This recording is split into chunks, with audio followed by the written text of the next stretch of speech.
I accidentally went on a gay date when I was in high school. It was completely accidental.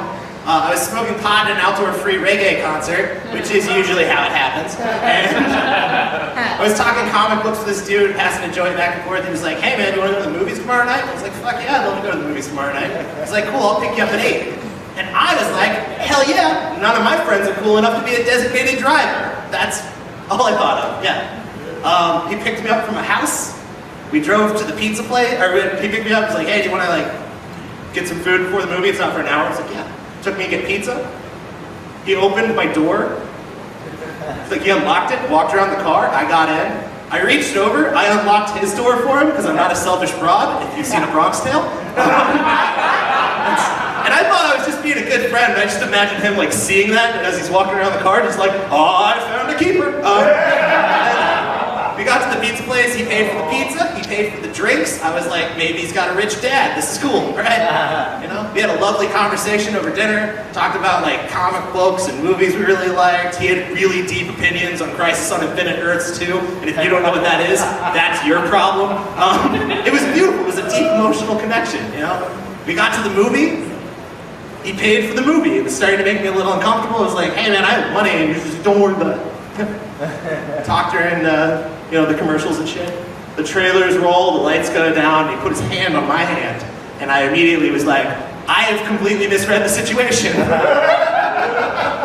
But here's the thing, he'd been such a gentleman up until that point that I was like, fuck it, let's roll with this. It doesn't feel wrong. Let's hold hands. I didn't lead him on. I didn't cut a hole in the bottom of the popcorn or anything. I just let him hold my hand. And I was like, all right, I'm gonna tell him the truth when we get to my house. If he walks me to the front door. Because if he's not a gentleman, fuck him, he doesn't deserve to know the truth, you know? And we got to my house, guess what guys, it's out of the car, walks me to the front door, because he's a sweetheart, you know?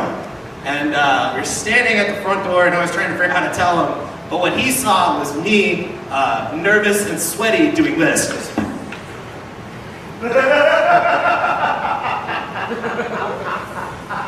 So he went in for the kiss.